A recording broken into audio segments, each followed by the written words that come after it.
People, welcome back to Global Happenings. Today, we're so excited to have you again.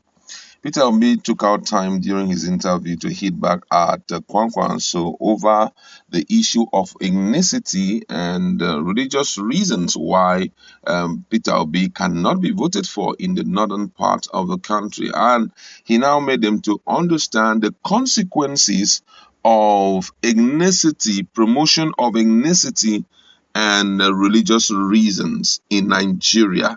And say the word which I want you to hear exactly from his mouth about the issue of Nigerian hiring incompetent people. We're going to be looking at all of that and also the reactions of Nigerians in respect to the way he responded to the verbal attack that he suffered from the hands of Kwankwaso.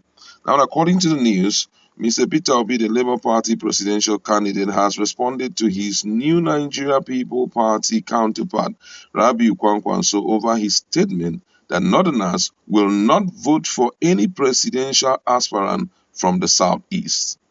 Kwankwaso had earlier in the week claimed that the insecurity and secession agitation in the Southeast will prevent Northerners from voting an Igbo man or woman as president. According to his word, and I quote, he said, if anybody from the Southeast now, under this circumstance, become the presidential candidate of our party or any other party, the implication is that because of the activities in the region and many other issues that are real on the ground, northern voters will certainly go for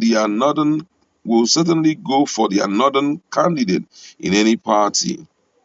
It is not whether I like it or I don't like it. The fact remains that Mr. Peter Obi or Peter Obi, will lose and I will lose. Kwankwaso has said in response to a question on if he agreed to be Obi's running mate in the event that the NNPP and Labour Party comes into alliance ahead of 2023. However, Obi, during an interview today, punctured Kwankwaso's claim and attributed such comments by him and some elites to the many challenges facing the country. Obi, in his words, said, and I quote, he said, the comment from my respected elder brother Kwankwaso is the reason why we have 100 million Nigerians living in poverty and the reason why we have 18 million Nigerian children out of school. It is the reason why we have over 55% of Nigerians on the under or unemployment ladder. It is the reason why Nigeria is unsecured because rather than vote for competence, we choose to vote for incompetence based on a primitive consideration of ethnicity and religion. Tell me today, you can't travel from Abuja to Kaduna by a road or train. Is it because somebody from the southeast is in charge? You can't travel from Abuja to Mina by road. Is it because someone or somebody from the southeast is in charge?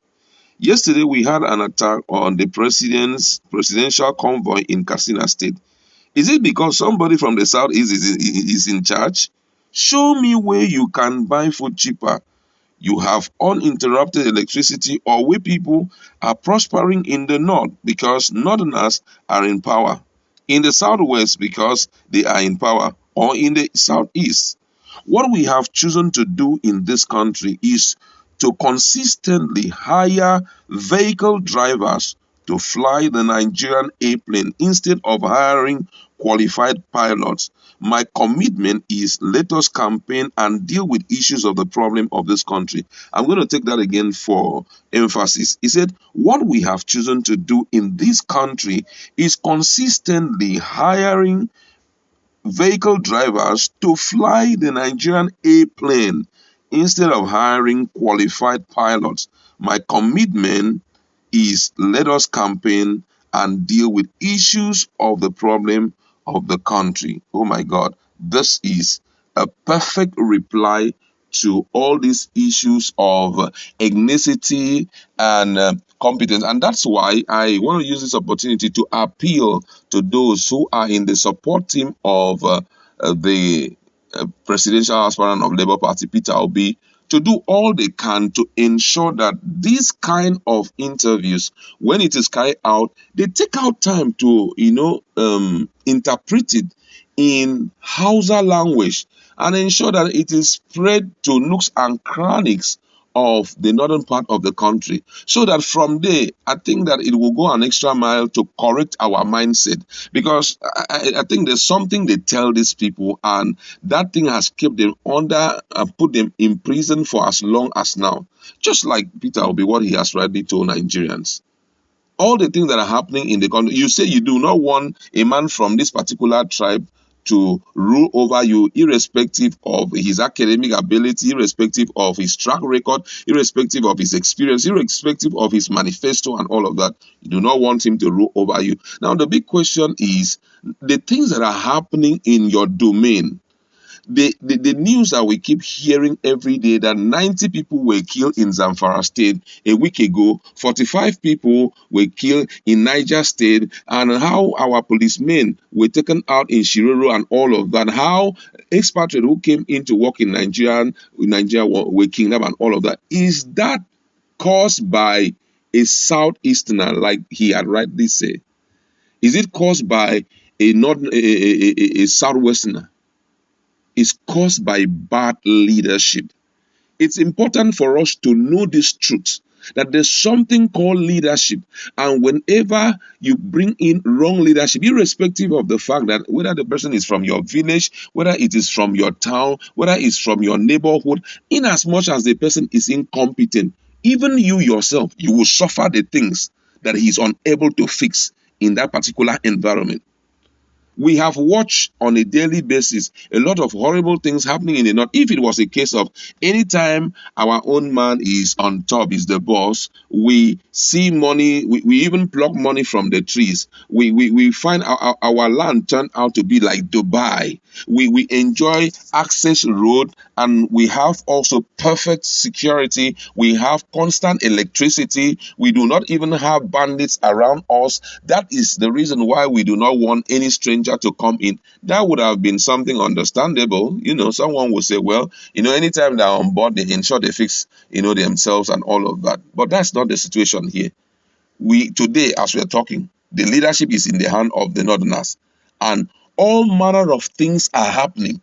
If, the way it will, people's brain will be fixed immediately, is for you to begin to reason. If the person who is your boss, that's the man who is in charge, if the person who is your boss is even being attacked by bandits, the person who you feel that because of the fact that he is at the hem of affairs, he shouldn't be attacked. If he himself is being attacked, then it therefore means that there is no hope.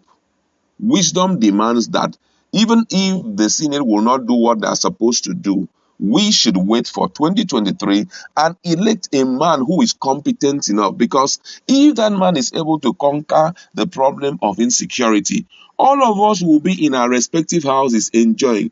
You bring in a looter, someone who is intending to loot the entirety of the country down, and what he faces is even only his own household. He makes all his people, all his family members very rich, and leave you to suffer all manner of pains, irrespective of the fact that you had voted for him. Does it make any sense? And then you see another man whom you may not really know his tribe, may not know much about him, and you bring him in and you watch with your bare eyes that you are enjoying your own community once again. Bandits are no more troubling you. Economic situations are being fixed. You see your family every day. You go out, come back alive, strong and healthy. There is constant electricity. You don't need to buy a generator to keep your business running and all of that. Why then should people begin to castigate and talk of ethnicity? Truly, this is a content of primitiveness, I'm telling you, and it should be fixed speedily. The people in the support team should do all within their power to see that they communicate this kind of interviews to the Northerners in a language that they can understand, so that this whole issue, we can be in the same page. That's what I like to leave.